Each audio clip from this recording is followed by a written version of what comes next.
Carta de Paulo aos Efésios. Capítulo 1.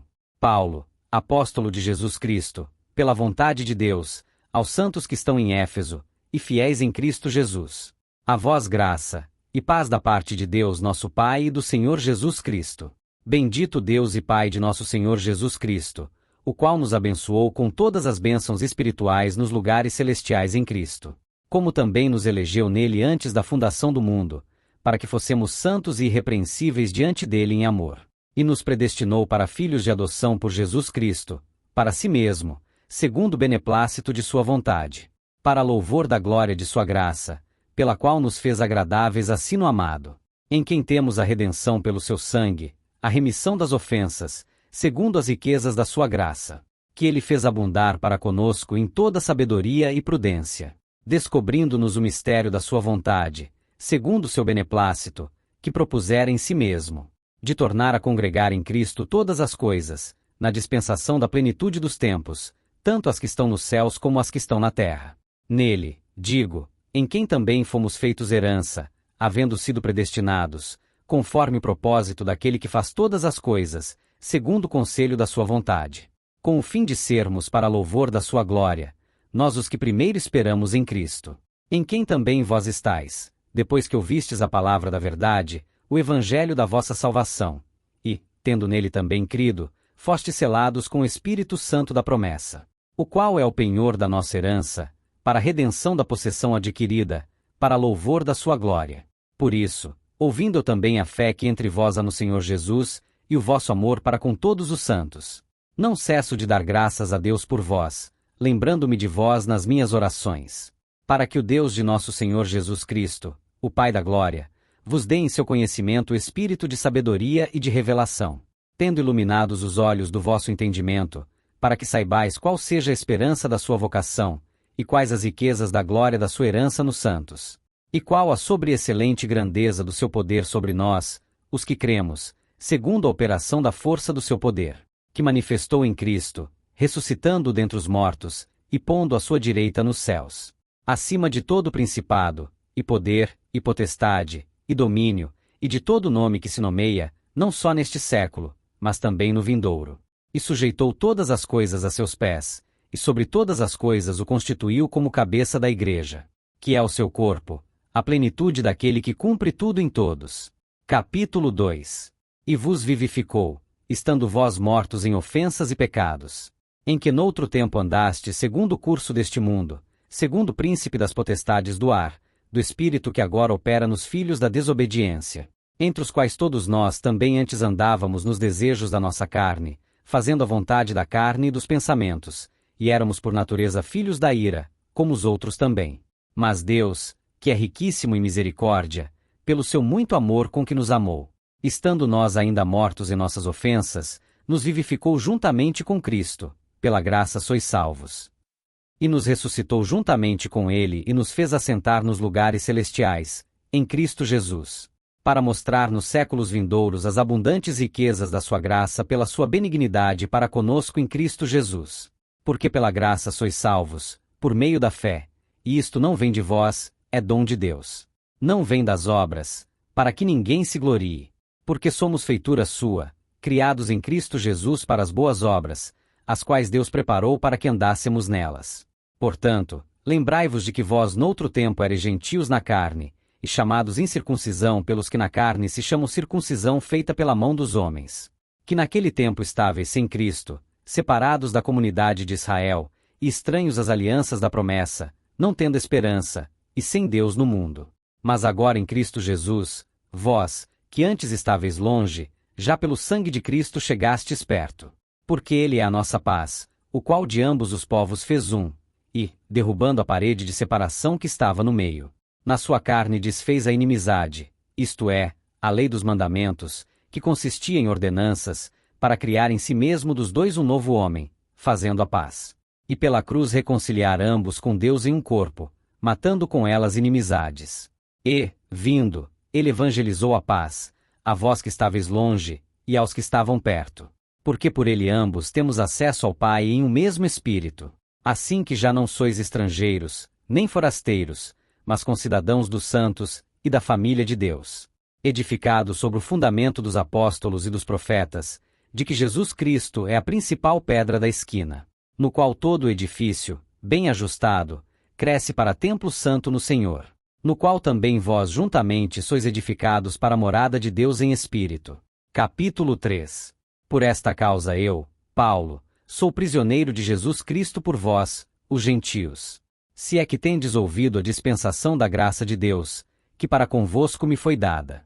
Como me foi este mistério manifestado pela revelação, como antes um pouco vos escrevi. Por isso, quando ledes, podeis perceber a minha compreensão do mistério de Cristo, o qual noutros séculos não foi manifestado aos filhos dos homens, como agora tem sido revelado pelo Espírito aos seus santos apóstolos e profetas. A saber, que os gentios são coerdeiros, e de um mesmo corpo, e participantes da promessa em Cristo pelo Evangelho, do qual fui feito ministro, pelo dom da graça de Deus, que me foi dado segundo a operação do seu poder. A mim, o mínimo de todos os santos, me foi dada esta graça de anunciar entre os gentios, por meio do Evangelho, as riquezas incompreensíveis de Cristo, e demonstrar a todos qual seja a comunhão do mistério, que desde os séculos esteve oculto em Deus, que tudo criou por meio de Jesus Cristo, para que agora, pela Igreja, a multiforme sabedoria de Deus seja conhecida dos principados e potestades nos céus, segundo o eterno propósito que fez em Cristo Jesus nosso Senhor, no qual temos ousadia e acesso com confiança, pela nossa fé nele. Portanto, vos peço que não desfaleçais nas minhas tribulações por vós, que são a vossa glória. Por causa disto me ponho de joelhos perante o Pai de nosso Senhor Jesus Cristo, do qual toda a família nos céus e na terra toma o nome, para que, segundo as riquezas da sua glória, vos conceda que sejais corroborados com poder pelo seu Espírito no homem interior, para que Cristo habite pela fé nos vossos corações, a fim de, estando arraigados e fundados em amor, poderdes perfeitamente compreender, com todos os santos, qual seja a largura, e o comprimento, e a altura, e a profundidade, e conhecer o amor de Cristo, que excede todo o entendimento, para que sejais cheios de toda a plenitude de Deus. Ora, aquele que é poderoso para fazer tudo muito mais abundantemente além daquilo que pedimos ou pensamos, segundo o poder que em nós opera. A esse glória na Igreja, por Jesus Cristo, em todas as gerações, para todo sempre. Amém. Se inscreva no canal, curta e compartilhe. Capítulo 4. Rogo-vos, pois, eu, o preso do Senhor, que andeis como é digno da vocação com que fostes chamados, com toda a humildade e mansidão, com longanimidade, suportando-vos uns aos outros em amor, procurando guardar a unidade do Espírito pelo vínculo da paz. Há um só corpo e um só Espírito, como também fostes chamados em uma só esperança da vossa vocação. Um só Senhor, uma só fé, um só batismo, um só Deus e Pai de todos, o qual é sobre todos, e por todos e em todos vós. Mas a graça foi dada a cada um de nós segundo a medida do dom de Cristo.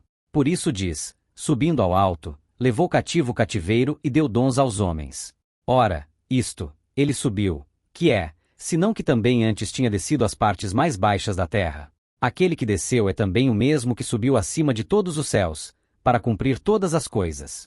E ele mesmo deu uns para apóstolos, e outros para profetas, e outros para evangelistas, e outros para pastores e doutores, querendo o aperfeiçoamento dos santos, para a obra do ministério, para a edificação do corpo de Cristo, até que todos cheguemos à unidade da fé, e ao conhecimento do Filho de Deus, a homem perfeito, à medida da estatura completa de Cristo, para que não sejamos mais meninos inconstantes, levados em roda por todo o vento de doutrina, pelo engano dos homens que com astúcia enganam fraudulosamente. Antes, seguindo a verdade em amor, cresçamos em tudo naquele que é a cabeça, Cristo, do qual todo o corpo, bem ajustado, e ligado pelo auxílio de todas as juntas, segundo a justa operação de cada parte, faz o aumento do corpo, para sua edificação em amor. E digo isto, e testifico no Senhor, para que não andeis mais como andam também os outros gentios, na vaidade da sua mente, entenebrecidos no entendimento, separados da vida de Deus pela ignorância que há neles, pela dureza do seu coração, os quais, havendo perdido todo o sentimento, se entregaram à dissolução, para com avidez cometerem toda a impureza. Mas vós não aprendestes assim a Cristo, se é que o tendes ouvido, e nele fostes ensinados, como está a verdade em Jesus, que, quanto ao trato passado, vos despojeis do velho homem, que se corrompe pelas concupiscências do engano, E vos renoveis no espírito da vossa mente. E vos revistais do novo homem, que segundo Deus é criado em verdadeira justiça e santidade. Por isso deixai a mentira, e falai a verdade cada um com o seu próximo, porque somos membros uns dos outros. Iraí-vos, e não pequeis, não se ponha o sol sobre a vossa ira. Não deis lugar ao diabo. Aquele que furtava, não furte mais. Antes trabalhe, fazendo com as mãos o que é bom, para que tenha o que repartir com o que tiver necessidade. Não saia da vossa boca nenhuma palavra torpe, mas só a que for boa para promover a edificação, para que dê graça aos que a ouvem. E não entristeçais o Espírito Santo de Deus, no qual estáis selados para o dia da redenção. Toda amargura, e ira, e cólera, e gritaria, e blasfêmia e toda malícia sejam tiradas dentre vós. Antes sede uns para com os outros benignos, misericordiosos, perdoando-vos uns aos outros, como também Deus vos perdoou em Cristo. Capítulo 5. Sede, pois, imitadores de Deus, como filhos amados. E andai em amor, como também Cristo vos amou, e se entregou a si mesmo por nós, em oferta e sacrifício a Deus, em cheiro suave. Mas a fornicação, e toda impureza ou avareza, nem ainda se nomeie entre vós, como convém a santos.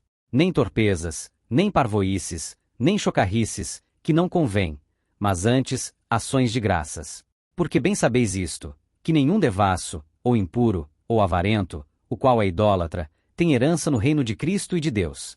Ninguém vos engane com palavras vãs, porque por estas coisas vem a ira de Deus sobre os filhos da desobediência. Portanto, não sejais seus companheiros. Porque noutro tempo erais trevas, mas agora sois luz no Senhor, andai como filhos da luz. Porque o fruto do Espírito está em toda bondade, e justiça e verdade, aprovando o que é agradável ao Senhor. E não comuniqueis com as obras infrutuosas das trevas, mas antes condenai-as. Porque o que eles fazem em oculto até dizê-lo é torpe. Mas todas estas coisas se manifestam, sendo condenadas pela luz, porque a luz tudo manifesta. Por isso diz: desperta, tu que dormes, e levanta-te dentre os mortos, e Cristo te esclarecerá. Portanto, vede prudentemente como andais, não como nécios, mas como sábios, remindo o tempo, porquanto os dias são maus. Por isso não sejais insensatos, mas entendei qual seja a vontade do Senhor. E não vos embriagueis com vinho, em que há contenda, mas enchei-vos do Espírito, falando entre vós em salmos, e hinos, e cânticos espirituais, cantando e salmodiando ao Senhor no vosso coração, dando sempre graças por tudo a nosso Deus e Pai, em nome de nosso Senhor Jesus Cristo, sujeitando-vos uns aos outros no temor de Deus. Vós, mulheres, sujeitai-vos a vossos maridos, como ao Senhor. Porque o marido é a cabeça da mulher, como também Cristo é a cabeça da igreja, sendo ele próprio o Salvador do corpo. De sorte que, assim como a igreja está sujeita a Cristo, assim também as mulheres sejam em tudo sujeitas a seus maridos. Vós, maridos, amai vossas mulheres, como também Cristo amou a igreja, e a si mesmo se entregou por ela, para santificar, purificando-a com a lavagem da água, pela palavra, para apresentar a si mesmo igreja gloriosa, sem mácula, nem ruga, nem coisa semelhante, mas santa e irrepreensível. Assim devem os maridos amar as suas próprias mulheres, como a seus próprios corpos. Quem ama a sua mulher, ama-se a si mesmo. Porque nunca ninguém odiou a sua própria carne, antes a alimenta e sustenta, como também o Senhor a igreja. Porque somos membros do seu corpo, da sua carne, e dos seus ossos. Por isso deixará o homem seu pai e sua mãe, e se unirá à sua mulher, e serão dois numa carne. Grande é este mistério, digo, porém, a respeito de Cristo e da igreja. Assim também vós, cada um em particular, ame a sua própria mulher como a si mesmo, e a mulher reverencie o marido. Capítulo 6. Vós, filhos, sede obedientes a vossos pais no Senhor, porque isto é justo. Honra a teu pai e a tua mãe, que é o primeiro mandamento com promessa, para que te vá bem, e vivas muito tempo sobre a terra. E vós, pais, não provoqueis a ira a vossos filhos, mas criai-os na doutrina e admoestação do Senhor. Vós, servos, obedecei a vossos senhores segundo a carne, com temor e tremor, na sinceridade de vosso coração, como a Cristo. Não servindo à vista, como para agradar aos homens, mas como servos de Cristo, fazendo de coração a vontade de Deus. Servindo de boa vontade como ao Senhor, e não como aos homens. Sabendo que cada um receberá do Senhor todo o bem que fizer, seja servo, seja livre. E vós, senhores, fazei o mesmo para com eles, deixando as ameaças, sabendo também que o Senhor deles e vosso está no céu, e que para com ele não há acepção de pessoas. No demais, irmãos meus, fortalecei-vos no Senhor e na força do seu poder. Revesti-vos de toda a armadura de Deus, para que possais estar firmes contra as astutas ciladas do diabo. Porque não temos que lutar contra a carne e o sangue, mas, sim, contra os principados, contra as potestades, contra os príncipes das trevas deste século, contra as hostes espirituais da maldade, nos lugares celestiais. Portanto, tomai toda a armadura de Deus, para que possais resistir no dia mau, havendo feito tudo, ficar firmes. Estai, pois, firmes, tendo cingidos os vossos lombos com a verdade, e vestida a couraça da justiça. E calçados os pés na preparação do evangelho da paz. Tomando sobretudo o escudo da fé, com o qual podereis apagar todos os dardos inflamados do maligno. Tomai também o capacete da salvação, e a espada do Espírito, que é a palavra de Deus. Orando em todo o tempo com toda oração e súplica no Espírito, e vigiando nisto com toda perseverança e súplica por todos os santos. E por mim, para que me seja dada, no abrir da minha boca, a palavra com confiança, para fazer notório o mistério do Evangelho, pelo qual sou embaixador em cadeias, para que possa falar dele livremente, como me convém falar. Ora, para que vós também possais saber dos meus negócios, e o que eu faço, Tíquico, irmão amado, e fiel ministro do Senhor, vos informará de tudo. O qual vos enviei para o mesmo fim, para que saibais do nosso estado, e ele console os vossos corações. Paz seja com os irmãos, e amor com fé da parte de Deus Pai e da do Senhor Jesus Cristo. A graça seja com todos os que amam a nosso Senhor Jesus Cristo em sinceridade. Amém. Se inscreva no canal, curta e compartilhe. Que Deus te abençoe.